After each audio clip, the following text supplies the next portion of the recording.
name is Heidi Anastasia and I am one of the international business students. And today I will choose Japan as my country. Purpose of this presentation are to give the audience more information about Japan, to analyze which is the best industry sector in Japan for international trade, and to explore more about the development of several sectors in Japan. Enjoy! Japan is an island country lying off the east coast of Asia. It consists of an incredible string of islands in a northeast-southwest arc that stretch for approximately 1,500 miles through the western North Pacific Oceans. Japan is a country possessing an intricate and ancient cultural traditions. Since 1950, Japan has emerged as one of the world's most economically and technologically advanced societies. Japan's value educations, and that is why Japan is one of the world's most literate countries. Since 1951, the teachers already emphasized that modern educations aim to encourage a deep sense of democratic thinking, and that supervision should aim not to correct behavior, but to encourage a desire to work with society through self-disciplines, flexibility, and persistence. Now we're gonna talk about Japan economic development. Even before the World War II, Japan has the extraordinary performance of economy. Even after losing at the World War II, did not stop them to outstrip the rest of Asia's industrial economy. It is not surprising because Japan is famous for very large, flexible semi-annual bonus to manufacture of unusually reliable, high-quality products and high stable management. After Japan received their independence at the year of 1952, the government struggled with the economic reconstructions.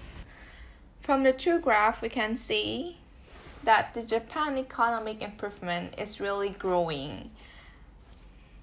So it is not surprising that they become the third largest in the world by nominal GDP and economy, also the fourth largest by purchasing power parity. The economy of Japan is highly developed free market economy. Their economy is exposed to their external impact on exports, but nowadays their business investment and export have weakened because of the trade war between China and United States.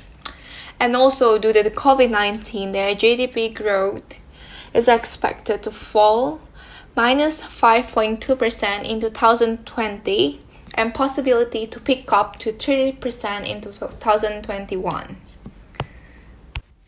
Now we're gonna talk about the human development in Japan. What is Human Development Index? Human Development Index is a measure for assessing long-term progress in the three basic dimensions of human development: a long and healthy life, access to knowledge, and a decent standard of living. A long and healthy life is measured by life expectancy. According to the Academic Journal article, the Human Development Index has been instrumental in broadening the discussion of economic development beyond money metric procedures, in particular by ranking a country against other countries in terms of the well-being of their citizens. Through the table, we can see that Japan's Human Development Index is 0.915 in 2008, which is above the average of 0.892 for countries in the high human development group. Japan is the second best place in the world in terms of the human development, with Hong Kong in the first place and Iceland in third. Meanwhile, Australia is sitting on the 10th spot. Both of Japan human development and economic development are better than Australia economic and human development. As I mentioned before, the human development from Japan is at second place, and Australia human development is at 10th place.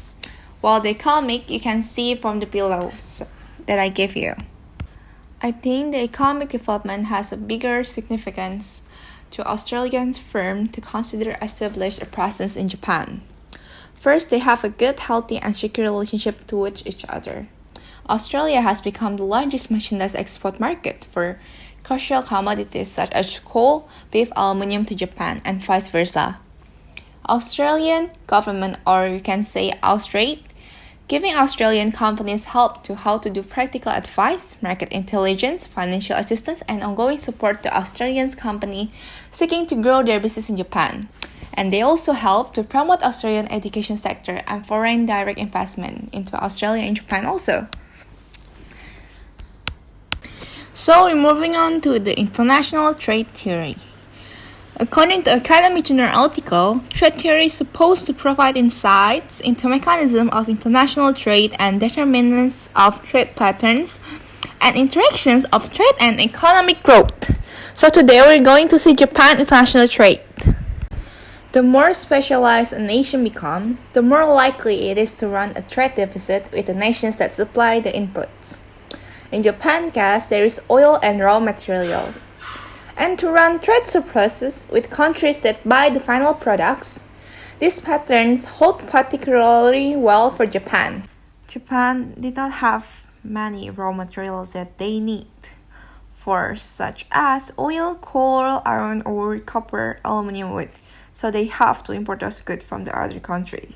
So the next we're gonna discuss about Japan and Australia international trade. Japan buys coal and other raw materials from Australia and uses these resources to make high technology items. Japan cannot sell enough or their finished product to Australians to pay for the raw materials that they buy from them.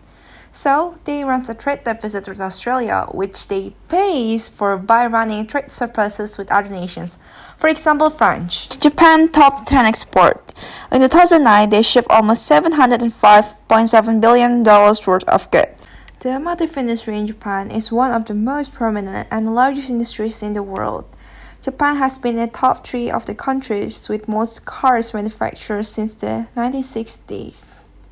Even though there is a lot of new competitors right now, such as South Korea and China, but still, automobile export remain one of the country's most profitable export and is a cornerstone of recovery plan for the latest economic crisis.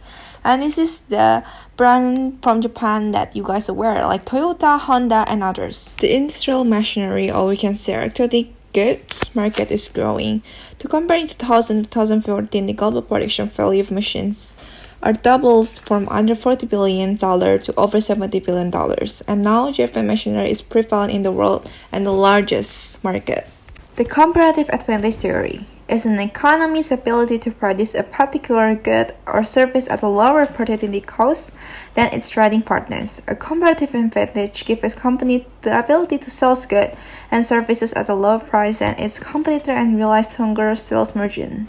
Comparative advantage is closely associated with free trade, which is seen as beneficial, whereas the tariffs closely correspond to the restricted trade and a zero-sum game. Why comparative advantage theory can exist? Because of the differences in factor abundance and relative productivity differences across a continuum of monopolistically competitive industries with increasing returns to scale. Japan's comparative advantage in this category, as measured by Baldwin and Okubas method, tumbled after the global crisis. While Korea and Taiwan soared, Japan was the world's largest exporter of electronic parts and components before the crisis. But by 2017, Taiwan and South Korea each exported more than twice the value than Japan did, facing fierce competition from Korea and Taiwan. Japanese firms may lack pricing power and thus suffer compressed profit margins when confronting adverse shocks. Japanese companies faced a negative shock in the form of an appreciating yen beginning in June 2007, which you can see from the graph that I put in the slide. Japan has exported many kinds of goods from different industries and sectors, but in my opinion, the best industry for Japan to specialize in for their export commodity is no other than the automotive industry. According to the comparative advantage theory, Japan should keep producing good quality goods, especially in their automotive industry, and Japan could import raw materials from other countries as Japan lacking of them.